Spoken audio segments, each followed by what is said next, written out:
Assalamualaikum warahmatullahi wabarakatuh.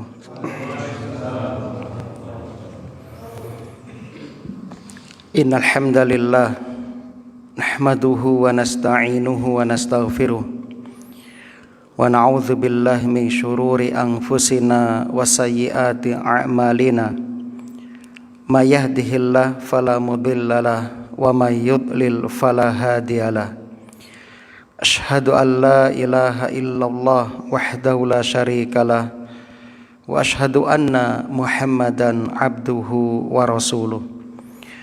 Qala Allahu ta'ala fil Qur'an, a'udzu billahi minasyaitonir rajim. Ya ayyuhalladzina amanu taqullaha haqqa tuqatih wa la tamutunna illa wa antum muslimun.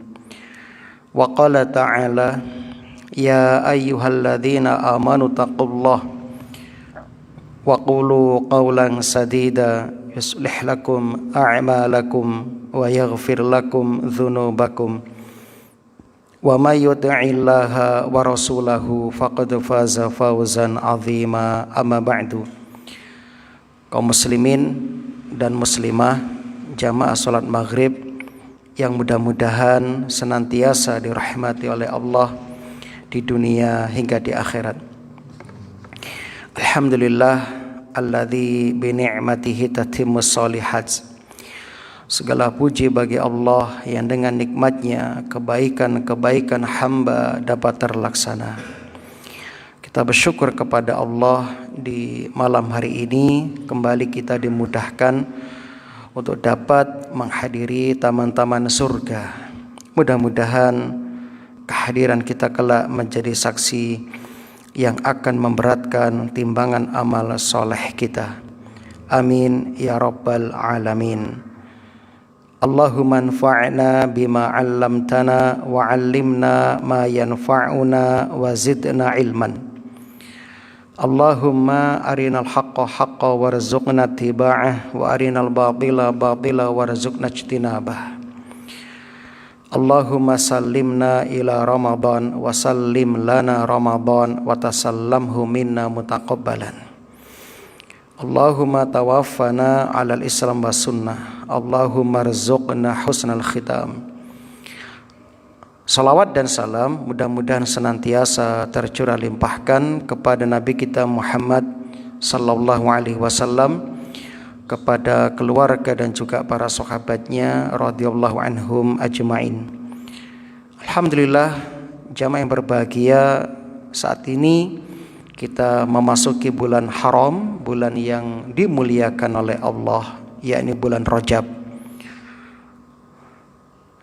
Berarti Ramadan tinggal 2 bulan lagi, bahkan kurang. Maka mari kita senantiasa mempersiapkan diri untuk menyambut musim ketaatan.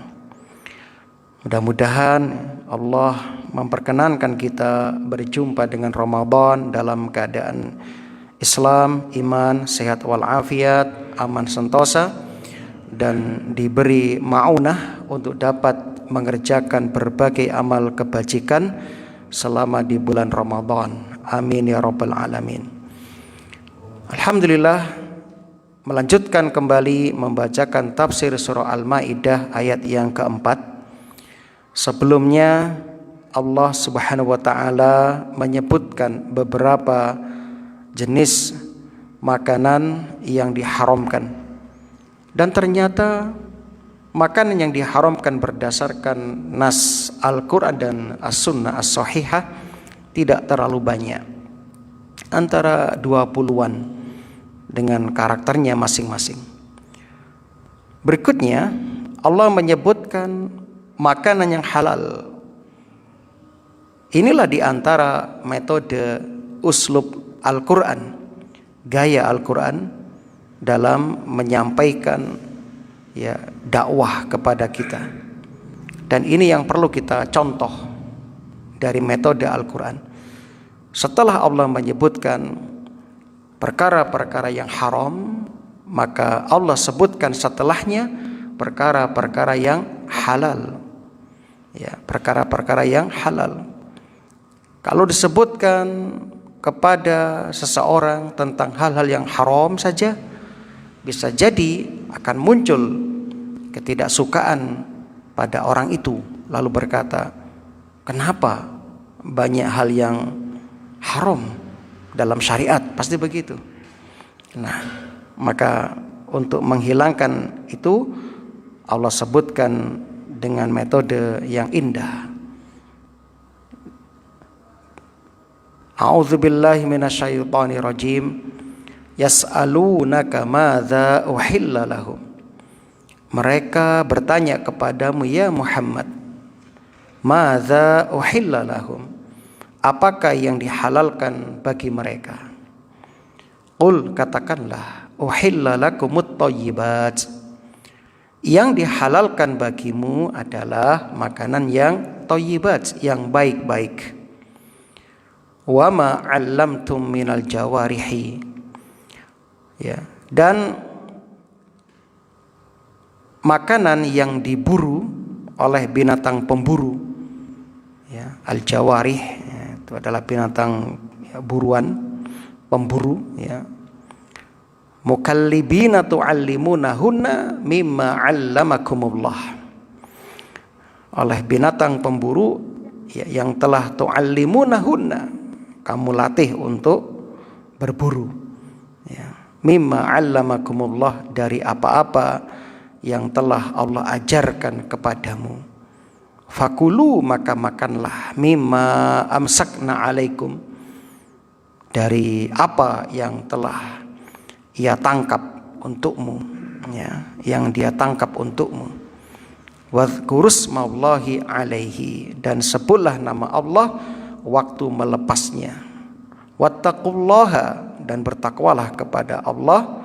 Innallaha sari'ul hisab, sesungguhnya Allah itu sangat cepat perhitungannya. Jamaah yang berbahagia,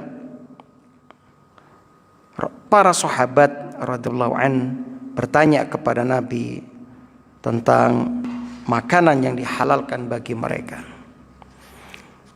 Kemudian Allah menyebutkan, Qul uhilla lakumut thayyibat, katakan ya Muhammad, makanan yang dihalalkan itu adalah at-thayyibat, yang baik-baik. Di sini Allah tidak memerinci seperti ayat sebelumnya yang Allah rinci jenis-jenis yang diharamkan.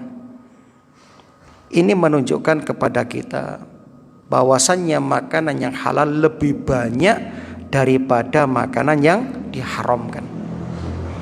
Saya ulangi, makanan yang halal lebih banyak daripada yang diharamkan. Allah mengharamkan khamr, dan Allah menghalalkan ada jus, ada susu, es tegan, dawet, sirup, macam-macam, banyak yang dihalalkan. Namun itulah syahwat manusia, mereka lebih memilih yang diharamkan walaupun itu mahal harganya.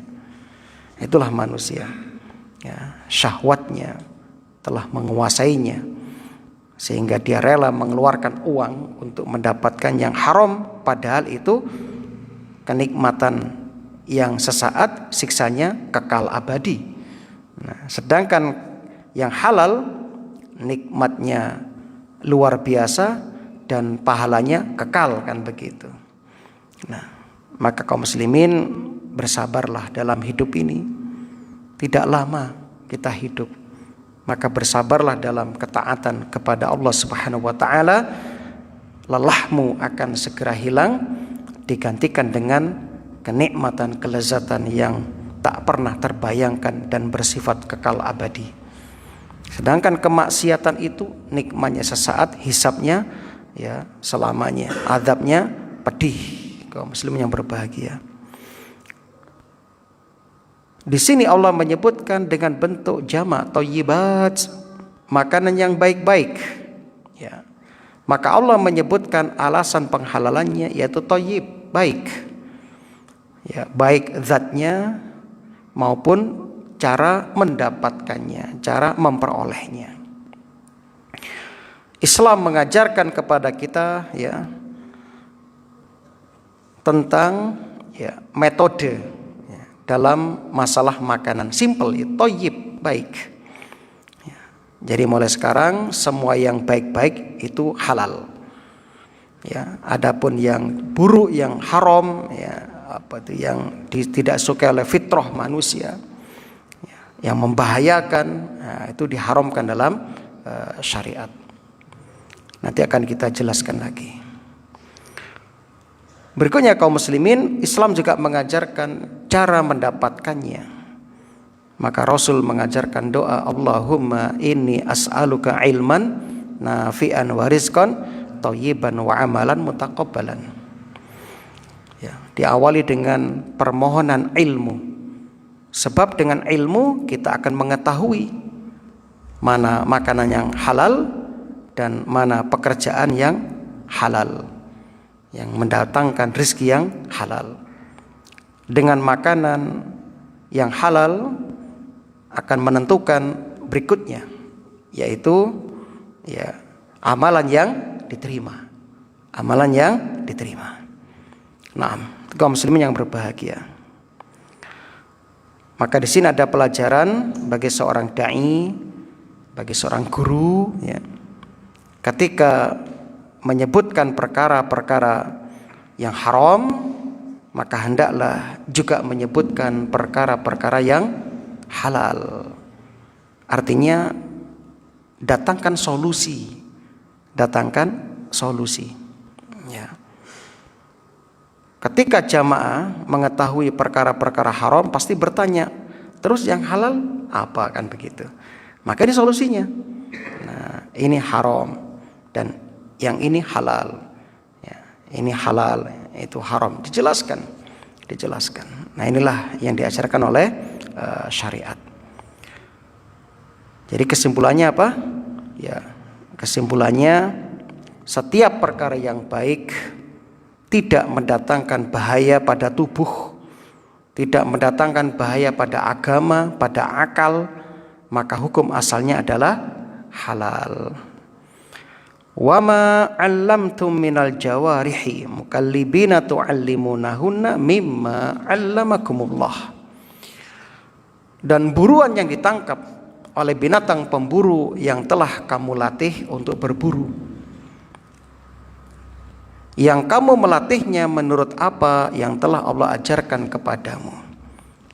Al-jawarih jamak dari al-jarihah.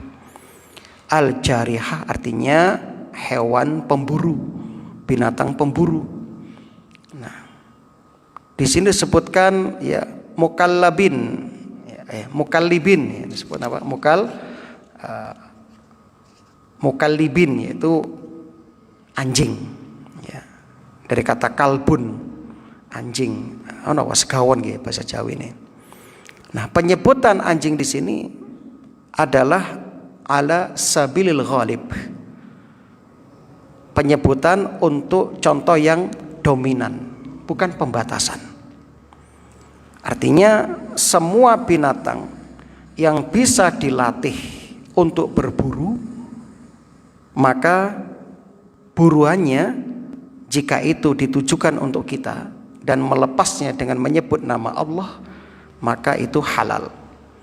Itu halal. Nah, ini pendapat yang lebih kuat insya Allah. Jadi sekali lagi, untuk binatang buruan ini tidak khusus anjing saja, tidak. Namun semua binatang yang bisa dilatih untuk berburu. Dalam hadis At-Tirmidzi nomor 1467 dan At-Tabrani dalam kitab Mu'jamul Kabir, Adi bin Hatim radhiyallahu an bertanya kepada Rasul, sa'altu Rasulullah sallallahu alaihi wasallam an saydil bazi. Aku bertanya kepada Nabi tentang hukum buruan al-bazi, falcon, elang, burung elang. Faqala ma amsaka alaika fakul. Kata Rasul, apa yang telah dia tangkap untukmu maka makanlah. Maka dari sini tidak hanya khusus anjing saja untuk berburu. Kalau Anda punya macan yang sudah terlatih betul-betul mahir dalam berburu, halal buruannya, dengan syarat ketika melepas membaca bismillah, menyebut nama Allah. Anda punya serigala yang sudah dilatih untuk berburu, maka halal buruannya. Ya, itu jam yang berbahagia. Nah, jadi al-jawari ini adalah hewan pemburu secara umum. Jadi semua hewan yang bisa dilatih untuk berburu boleh digunakan untuk berburu dan hasil buruannya itu halal. Lantas Allah berfirman, tu'allimunahunna, yang kamu mengajarkan, melatih hewan-hewan tersebut. Di sini Allah mengulang sebanyak 2 kali. Yaitu yang pertama, wama 'allamtum, dan yang telah kamu latih. Dilanjutkan dengan tu'allimunahunna, yang kamu melatih hewan-hewan tersebut.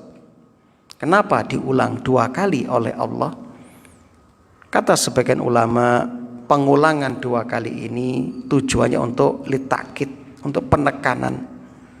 Artinya kalian harus benar-benar melatih hewan-hewan itu, jangan asal-asalan melatih.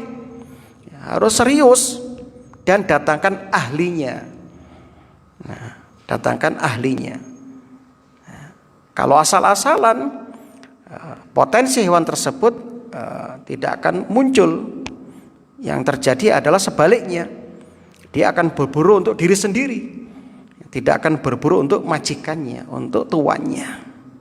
Itu jamaah yang berbahagia. Tapi kalau dilatih dengan betul-betul, dengan ahlinya sehingga menjadi profesional, maka dia akan tahu tugasnya. Wah, ini untuk majikan saya, begitu. Nah, begitu. Sehingga berdasarkan ayat ini, ulama mengambil sebuah pelajaran berharga. Jika hewan yang dilatih seperti anjing pemburu misalnya, atau elang pemburu misalnya, yang kita tahu ya, anjing itu kan di mata masyarakat, umumnya di mata kaum muslimin kan binatang yang tidak bagus ya, di mata kaum muslimin. Najisnya mughaladzah, itu kan, air liurnya itu kan ya. Pokoknya saya masih ingat ya, di tempat saya itu di Banyuwangi, kalau ada anjing masuk kampung itu wes diburu, dioyak gitu kan. Itu saya masih ingat dulu. Enggak tahu kalau sekarang. Nah, bahkan ada ancaman keras ya dari Rasul, orang yang memelihara anjing bukan dengan tujuan yang dibenarkan oleh syariat, setiap hari pahalanya dikurangi 2 qirot ya. 2 qirot ya. Kaum muslimin yang berbahagia, ya, kembali kepada pembahasan. Kalau hewan seperti anjing yang dilatih ya, itu memiliki keistimewaan, yaitu halal buruannya, bagaimana dengan manusia yang berilmu, apalagi ilmu agama.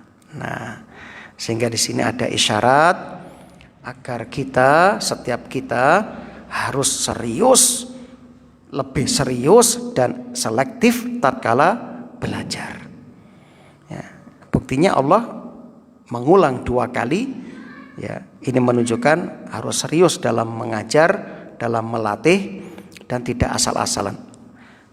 Ini anjing. Bagaimana dengan ilmu agama? Harus serius. Jangan sembarangan mengambil ilmu agama. Buktinya, lihat yang terjadi sekarang.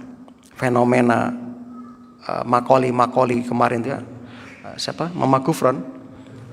Fenomena apa awas yang barusan ini. Ya. Wah, banyak sekali fenomena-fenomena aneh. Ya. Anehnya pengikutnya juga banyak, ya nggak usah kaget. Dajjal nanti juga banyak pengikutnya. Nah, itulah ulama su yang dulu Nabi telah sebutkan. Ya, di akhir zaman akan muncul dai-dai su, dai yang buruk yang mengajak kepada pintu-pintu neraka. Ya, bahkan saya baca kabar terbaru ada Gumai atau siapa namanya, dia meramalkan Februari 2026 terjadi kiamat.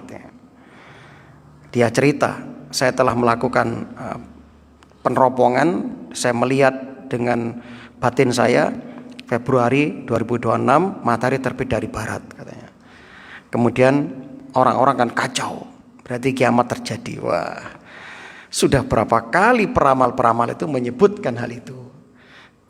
Dan ternyata sampai sekarang belum terjadi kiamat. Naudzubillah min dzalik. Ini akhir zaman, maka hati-hatilah dalam mencari guru agama, selektif dalam mencari guru agama. Mohon maaf, untuk ilmu dunia saja kita harus selektif ya. Ketika belajar, apalagi urusan agama. Untuk hewan pun Allah perintahkan agar mengajar dengan serius, dengan sungguh-sungguh untuk hewan. Ya. Bagaimana dengan manusia? Kan begitu. Jadi ini amanah betul jamaah yang berbahagia. Lalu Allah melanjutkan mimma 'allamakumullah, menurut apa yang telah diajarkan Allah kepadamu. Masya Allah. Ini ada isyarat agar kita jangan ujub dengan ilmu yang sudah kita ajarkan, dengan ilmu yang kita miliki jamaah. Kenapa? Sebab semuanya itu berasal dari Allah. Berasal dari Allah. Seandainya Anda melatih binatang buruan sehingga menjadi profesional, jangan ujub dengan apa yang telah Anda capai. Ya, jangan ujub dengan ilmu yang Anda miliki. Ya, sebab itu semua berasal dari Allah. Kita itu kan jahil kaum muslimin. Keluar dari rahim ibu kita kan gak ngerti apa-apa. Allah yang menciptakan telinga, menciptakan ya mata untuk sarana belajar dan menciptakan hati. Nah, lalu Allah mengajarkan ilmu-ilmu kepada kita. Maka sekali lagi, sehebat apapun kita, setinggi ya apapun ilmu kita, jangan ujub, jangan bangga kaum muslimin. Ya. Kata ulama, kalau ilmu untuk mengajari binatang buruan saja datangnya dari Allah, apalagi ilmu untuk mengajari manusia. Maka salah satu nikmat terbesar yang Allah berikan kepada kita, yang sering kita lupakan adalah nikmat ilmu diantaranya. Nikmat ilmu. Mungkin kita selama ini bersyukurnya hanya mendapatkan nikmat harta. Dibosi kancane mangan sate mbek gule, alhamdulillah, matur nuwun sangat. Gurunya ngajar mulai pagi sampai sore pulang, enggak pernah murid mengucapkan terima kasih Pak Guru. Nunggu setahun sekali nanti hari guru, Masya Allah. Nah, jadi jasa guru luar biasa. Kaum muslimin yang berbahagia, jangan lupakan jasa guru-guru kita. Kita doakan guru-guru kita, guru yang ngajar kita abatasa dulu, ya, yang ngajar kita Iqra, Masya Allah, itu pahala yang ngarang Iqra itu luar biasa itu ya. Banyak ya. Waktu kan belum ada metode-metode kayak gitu. Dan beliau itu siapa? Sa'ad Humam ya kalau salah ya. Telah menciptakan metode Iqra sampai sekarang itu masih dipakai itu kan, Masya Allah. Jasanya luar biasa. Kemudian kaum muslimin rahimani wa rahimakumullah. Saking pentingnya nikmat ilmu, Allah tidak pernah memerintah Nabi minta harta, minta kekuasaan, nggak pernah. Ya Muhammad, mintalah tambahan harta, nggak pernah. Allah hanya memerintah Nabi minta tambahan tentang ilmu. Wa qur rabbi zidni ilma. Ya Allah, tambahkan untukku ilmu. Pernahkah kita berdoa minta tambahan ilmu? Nah, ini pertanyaannya. Jangan tiap sholat yang diminta apa? Rezeki. Ya. Pasti begitu ya. Anaknya sukses, hartanya melimpah ya. Insyaallah. Jarang kita minta tambahan ilmu. Kaum muslimin yang berbahagia. Berikutnya, di dalam ayat ini Allah menyebutkan tentang perkara-perkara yang baik dan yang halal bagi manusia. Ya, kemudian Allah menjelaskan tentang makanan hasil buruan. Nah, terkait dengan buruan ini Allah telah menyebutkan tentang ilmunya. Yaitu buruan itu menjadi halal karena adanya ilmu yang bersumber dari Allah, yaitu mengajarkan binatang buruan tersebut. Inilah nikmat ilmu kaum muslimin. Dan nikmat ilmu ini ya adalah nikmat yang besar sekali lagi ya. Nah. Dan banyak orang yang kufur nikmat, di antara nikmat ilmu ini. Nah, mereka lupa dari mana mereka mendapatkan ilmu. Contoh nyata, Qarun. Ketika Qarun ya, sukses mendapatkan apa yang dia kejar, yaitu kekayaan yang sebelumnya dia itu ya, miskin, menjadi murid Nabi Musa alaihissalam. Setelah dia kaya, dia lupa bahwasannya ilmu itu berasal dari Allah. Ini yang kita maksud, jangan kufur nikmat, terutama nikmat ilmu. Dan para istri, kami ingatkan pula, jangan kufur nikmat kebaikan suami. Nah, Qarun ketika diingatkan, dia mengatakan, qala innama utituhu ala ilmin indi, kata Qarun. Ini semuanya, harta ini aku dapatkan semata-mata karena ilmu yang ada padaku. Nah, dia lupa bahwasanya Allah yang mengajarkan ilmu itu. Nah, inilah kaum muslimin kesalahan awal yang sangat fatal ketika dia kufur nikmat berupa ilmu yang berasal dari Allah. Na'udzubillah min dzalik. Maka orang yang lalai dalam masalah ini, bersyukur atas nikmat ilmu, akan mengundang kekufuran berikutnya. Akan mengundang kekufuran berikutnya. Itu jamaah yang berbahagia. Nah, sekali lagi ya, jangan dianggap remeh masalah syukur ilmu ini.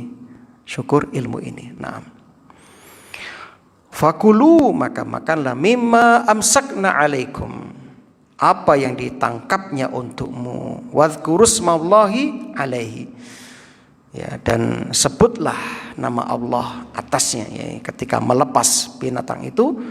Jangan lupa wattaqullaha, bertakwalah kepada Allah ya. Artinya apa? Memakan makanan yang halal tuntutan dari ketakwaan. Mengajarkan binatang buruan dengan profesional tuntutan ketakwaan ya. Itu cara mendapatkan makanan yang halal, tuntutan dari ketakwaan. Innallaha sari'ul hisab, sesungguhnya Allah sangat cepat perhitungannya.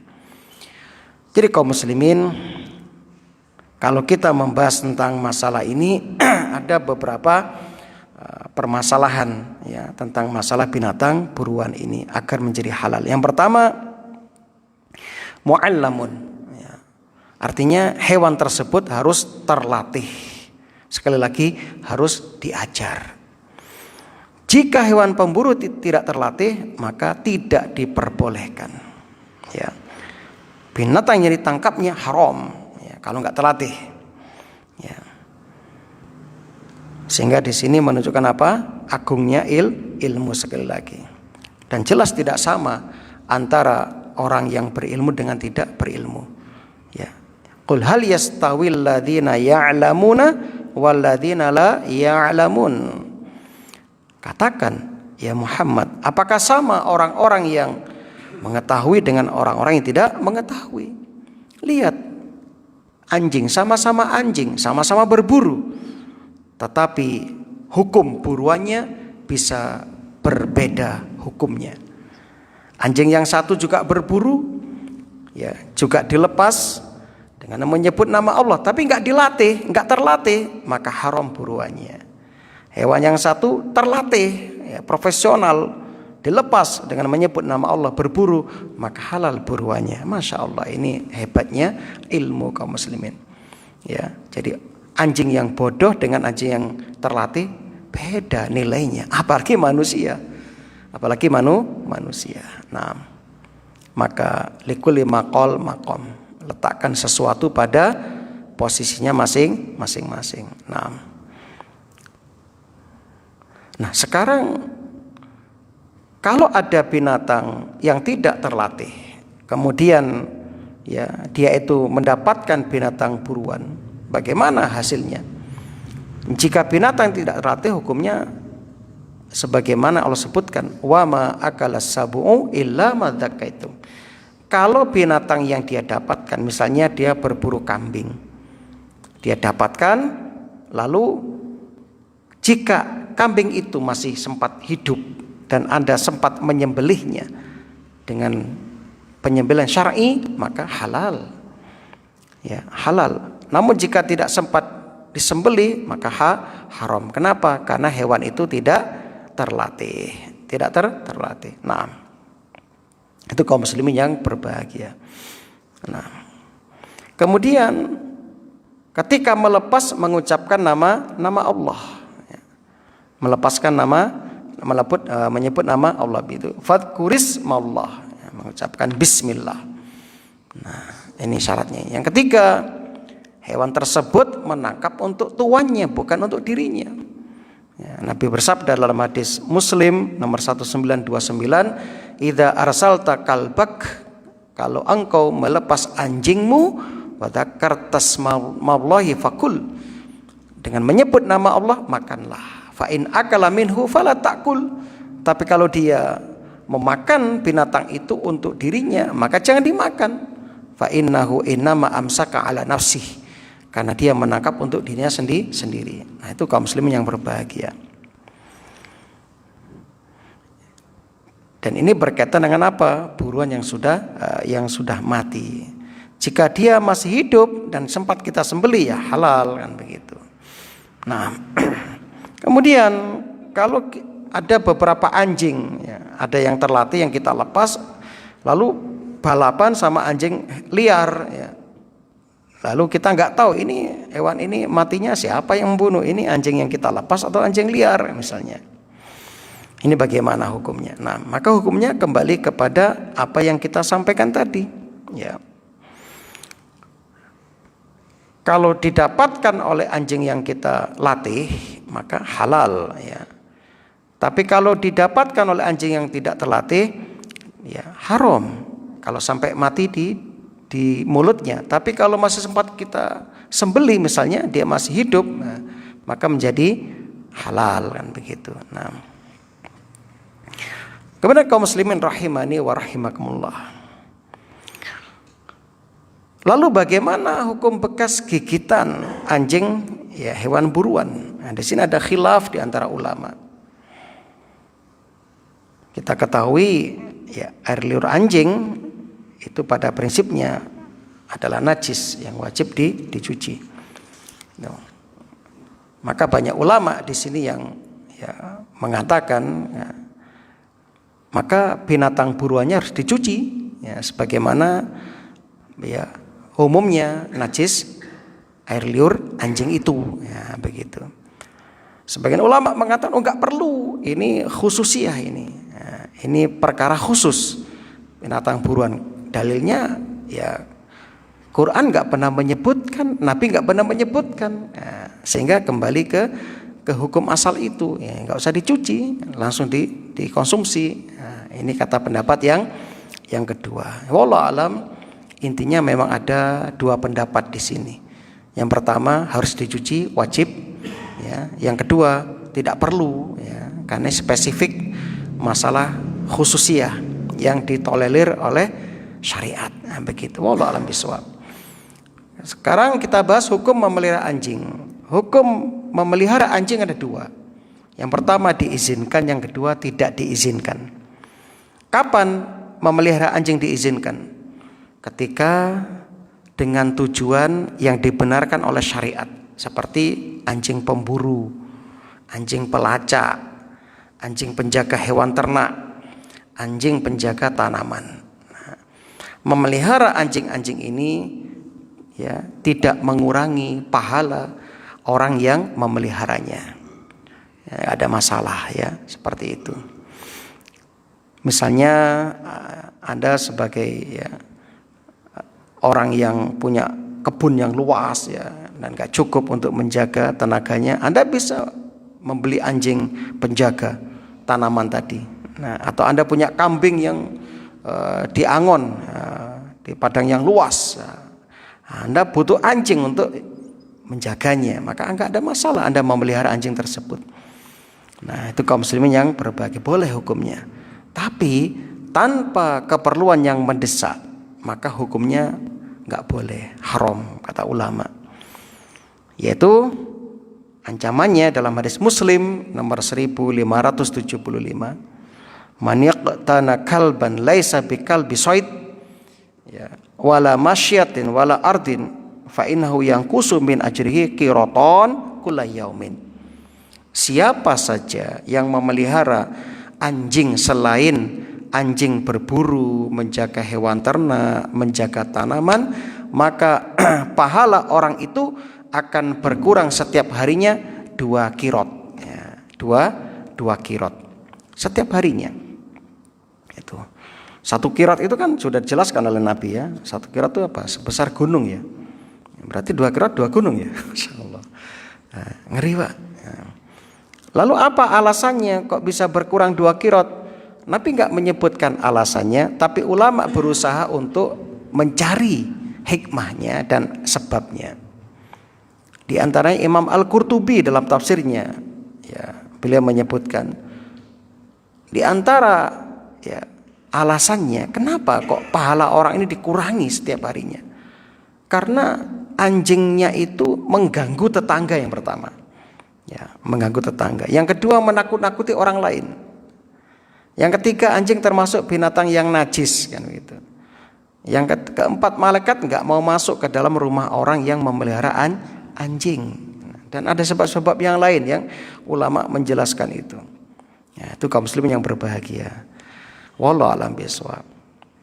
Nah, bagaimana kalau anjing menjaga rumah dari maling, pencuri dan sebagainya? Masya Allah. Di zaman Nabi, rumah-rumah juga berpotensi dicuri. Ya, bukan hanya di zaman kita maling rumah itu ada ya. Pencuri juga ada, zaman dulu juga ada. Nah, namun ternyata tidak ada satupun hadis asar ya, perbuatan ucapan sahabat ya, yang menyebutkan ya, ada orang-orang yang memelihara anjing untuk menjaga rumah, enggak ada. Nah, sehingga kembali ke hadis tadi itu, maniqtana kalban laisa bikalbi said wala masyatin wala ardin. Nah, itu. Jadi hanya itu yang dibolehkan. Nah, apalagi anjing yang untuk teman tidur dan sebagainya, wah ini malaikat rahmat gak masuk. Nah, tapi yang masuk malaikat kematian tetap masuk ya. Jangan dipahami malaikat gak masuk, ben gak mati-mati kira sing wakeh, enggak begitu. Dijelaskan dalam hadis yang lain, dalam ya, pendapat ya, syarah-syarah kitab hadis itu, yang enggak masuk itu adalah malaikat rahmat. Adapun malaikat ya, pencatat amal, malaikat maut, tetap dia akan datang kalau sudah waktunya datang kan begitu. Itu kaum muslimin yang berbahagia. Adapun Anda punya keahlian melatih anjing lalu buka kursus ya untuk melatih anjing atau melayani pelatihan, enggak ada masalah. Ini ada kebutuhan ya, dan ini dibolehkan. Bahkan boleh mengambil upah dari profesi Anda mengajar anjing pelacak atau anjing yang ya untuk berburu. Nah, kenapa? Karena profesi ini mengajar anjing ini berkaitan dengan perkara yang diizinkan oleh syariat, yaitu untuk berburu, untuk menjaga tanaman, atau untuk pelacak. Nah, begitu kaum muslimin yang berbahagia. Nah, terakhir, wattaqullaha, dan bertakwalah kepada Allah. Innallaha sari'ul hisab. Sungguh Allah itu sangat cepat perhitungannya. Jadi kaum muslimin rahimani wa rahimakumullah. Imam Al-Qurtubi dalam tafsirnya ya, jilid yang ke-6 halaman 75 menyebutkan maksud innallaha sari'ul hisab, Allah sangat cepat hisabnya. Yang pertama karena ilmu Allah Subhanahu wa taala meliputi segala sesuatu. Maka Allah Subhanahu wa taala menghisab untuk menegakkan hujjah. Dan Allah mengetahui semua hasil amal perbuatan para hamba. Sehingga Allah nggak perlu menghitung-hitung. Ya, sebab Allah tahu semuanya. Nah, beda dengan kita, kalau kita kan perlu mengaudit ya. Bahkan sampai lama waktunya mengaudit itu. Ya. Adapun Allah Maha tahu ya. Dan ilmunya meliputi segala sesuatu. Maka nggak perlu bagi Allah untuk menghitung-hitung. Sehingga ya, hisabnya sangat cepat. Itu yang pertama kata Imam Al-Qurtubi. Yang kedua, semua dihisab dalam satu waktu. Ya. Sebagaimana Allah memberi rizki kepada seluruh makhluknya di dalam satu waktu, begitu pula dalam hisab. Mudah bagi Allah. Coba sekarang bayangkan berapa miliar makhluk di muka bumi ini. Pertama jenis manusia, yang kedua jenis binatang melata, jenis ikan di lautan, di sungai, ya, belum lagi burung-burung, belum lagi ya, cacing-cacing dan sejenisnya, belum lagi macam-macam. Semuanya Allah kasih rizki di waktu yang sama, cukup semuanya, dan itu mudah bagi Allah, dan itu nggak mengurangi sedikit pun dari kekuasaan Allah, melainkan seperti jarum yang dicelupkan di samudra, yang menempel pada jarum itulah yang diberikan kepada seluruh makhluk, ya seluruh makhluk. Jadi kita jangan sedih kaum muslim, kita punya Tuhan yang maha kaya, Allah Al-Ghani. Ya, mohon maaf, Anda lihat di Duku itu ada pemuda namanya Ketut ya, itu gila pak, nggak pernah kerja, tapi ya seurep sampai sekarang, bahkan sehat ya. Cuma melaku, gak di kantor, gak di toko. Anda hidup, masa Anda yang Anda normal, Anda punya sawah, punya toko, bahkan Anda ada yang PNS. Kok sih wedi piye ceritanya? Takut, jangan takut. Ya, Allah akan cukupi rezekinya. Apalagi mohon maaf, jenengan itu sujud kepada Allah, jenengan itu ya beribadah kepada Allah, baca Quran. Gak mungkin lah Allah akan menyia-nyiakan jenengan, gak mungkin. Wong mereka yang nggak sujud sama Allah jadi cukupi. Ya. Masa Anda yang sujud sama Allah nggak dicukupi? Ya. Itu kaum muslimin yang berbahagia. Kadang-kadang kita lupa akan hal itu, terlalu khawatir, atau kadang terlalu ya, bertawakal pada diri sendiri, ya, pada kecerdasannya, keahliannya, kekuatannya. Siapa kita? Kita tuh lemah kaum muslimin. Nah, kita tuh lemah. Kena udan langsung KO, pilek, menggrik, mengguk dan sebagainya, sampai engkres kondi sampean. Nah, jadi sekali lagi kaum muslimin, Allah itu maha segalanya, mudah bagi Allah. Maka minta sama Allah. Sudah minta sama Allah, gak usah takut. Semakin Anda sering merengek, meminta, mengetuk pintu Allah, maka Allah semakin cinta kepada kita. Gak usah khawatir, setiap doa pasti dikabulkan.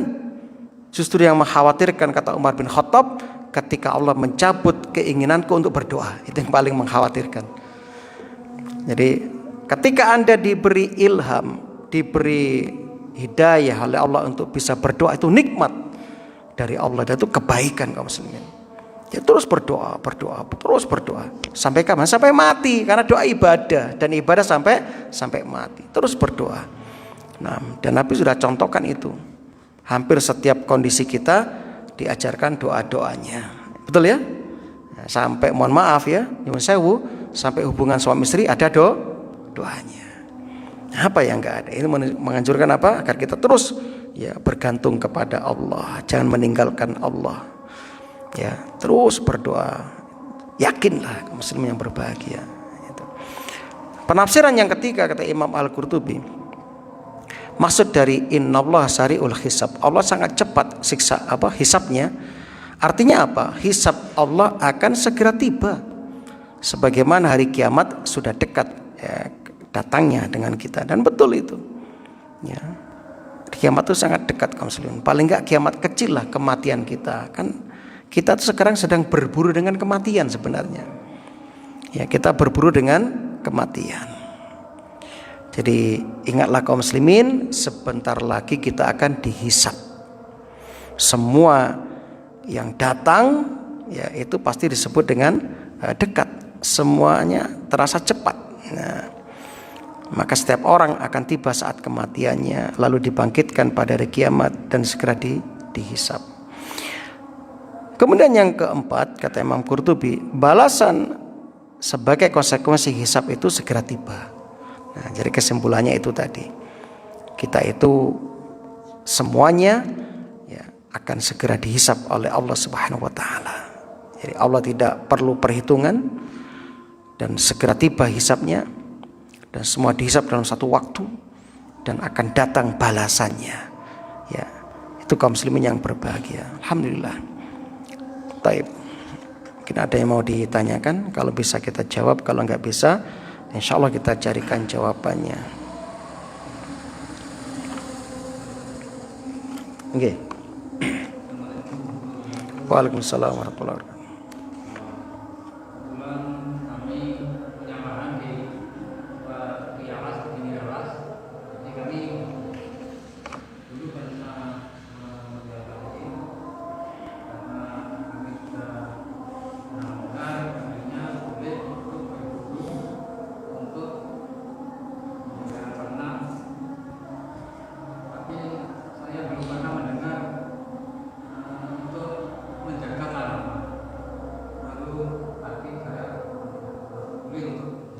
Ya, tadi ada hadisnya tadi.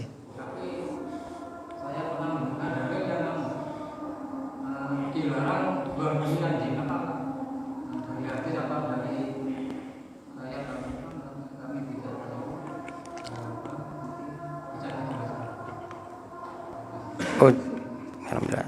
Dulu pernah punya tegal Pak ya, di pinggir alas. Masya Allah. Sekarang masih ada Pak anjingnya. Oh, dijual apa dilepas? Oh, mati. Tak kira dijual. Nah, kaum muslimin rahimani wa rahimakumullah. Hukum jual beli anjing.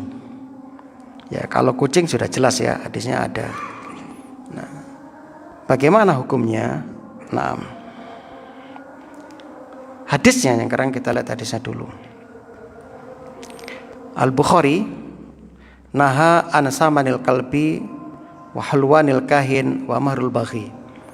Nabi SAW melarang memakan hasil penjualan anjing, bayaran dukun dan upah pelacur. Hadis ini menunjukkan bahwa hasil penjualan anjing itu haram, karena Nabi melarangnya dan menggandengkan dengan upah dukun dan upah pelacur. Nah, itu yang pertama. Dalam hadis yang lain Muslim 1569, sa'altu Jabir an samanil kalbi wan sinnaur. Sahabat Jabir bertanya tentang penjualan anjing dan kucing. Qala zajaron nabiyyu sallallahu alaihi wasallam andalik. Nabi sallallahu alaihi wasallam melarang hal tersebut. Ini diantara dalil-dalil yang dijadikan dalil oleh para ulama kita. Nah, jadi berdasarkan dari sini hukumnya dilarang. Hukum jadi dilarang. Nah,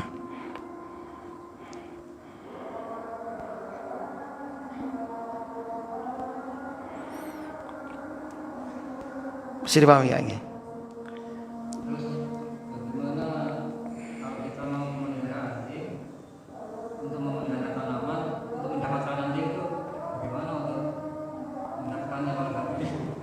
Okay.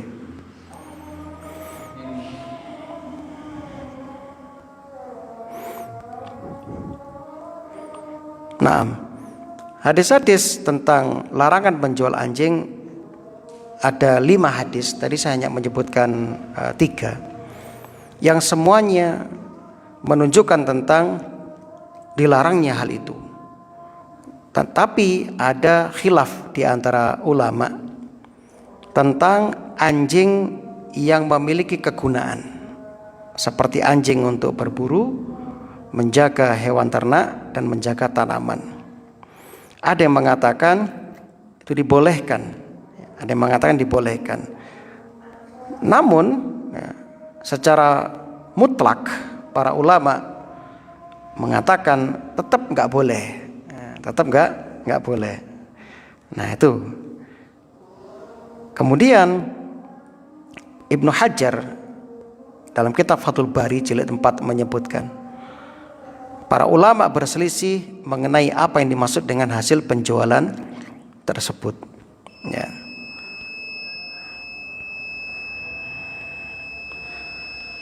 Secara tekstual yang terlarang adalah jual beli, ya. Jual beli anjing semuanya itu diharamkan. Nah, kata sebagian ulama ya, dan ini merupakan kesepakatan para ulama. Wallahu alam, nanti kita cari lagi ya alasan yang lain, kita perlu belajar lagi ya. Nah, jadi sementara itu dulu jawaban dari kami berdasarkan hadis-hadis Nabi Sallallahu Alaihi Wasallam yang sudah kita sebutkan, bahwasannya Nabi itu melarang jual beli dari anjing, anjing. Adapun hadis Nasa'i rahimahullah nomor 4685, an Jabir bin Abdullah anna Rasulullah sallallahu alaihi wasallam naha an samanil kalbi wasin naur illa kalba said. Qala Abu Abdurrahman hadza munkar. Ada hadis Nasa'i mengatakan Nabi melarang ya harga jual beli anjing, kucing dan kucing itu sejenisnya ya, kecuali anjing pemburu. Nah, hadis ini kata Imam Nasa'i itu mungkar hadisnya. Ya, kalimat illa kalbasa itu mungkar hadisnya. Ada tambahan illa kalbasa itu mungkar kata Imam An-Nasa'i. Yang benar kata Imam Nasa'i, semua bentuk jual beli anjing itu hukumnya haram. Hukumnya haram. Nah, sekarang bagaimana kalau ada orang yang membutuhkan anjing untuk tujuan yang diizinkan seperti menjaga tanaman sejenisnya. Sedangkan tidak ada yang mau memberi dengan cuma-cuma, kecuali hanya dijual. Maka jawabannya kata ulama dalam kitab Tamamul Minnah fi Fiqhil Kitab Was-Shahih As-Sunnah jilid 3. Ini karena Syekh Abu Ishaq Al-Huwaini kalau enggak salah. Kata beliau boleh membeli anjing yang dibutuhkan, namun haram bagi penjual anjing untuk mengambil uang hasil penjualannya. Nah, karenanya akad jual beli yang terjadi adalah boleh untuk satu pihak, tapi haram untuk pihak yang lain. Nah begitu. Jadi kata ulama apa? Ini akad jual beli yang boleh satu pihak, haram untuk pihak yang lain. Nah,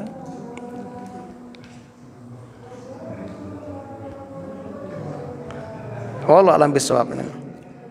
Imam Nawawi menjelaskan dalam madzhab Syafi'i, minta waktu sebentar ya.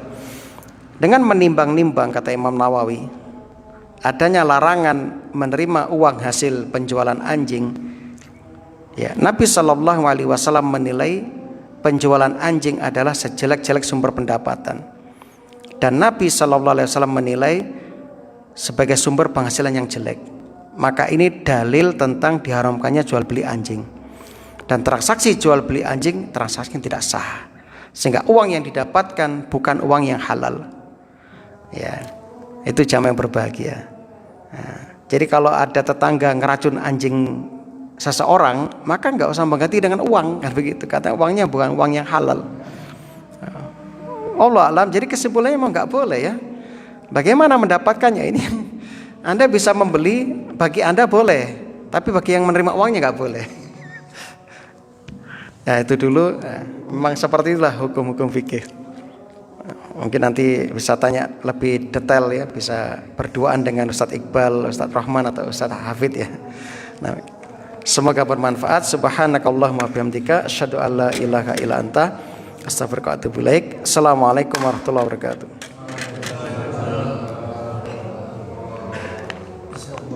Oh, iya.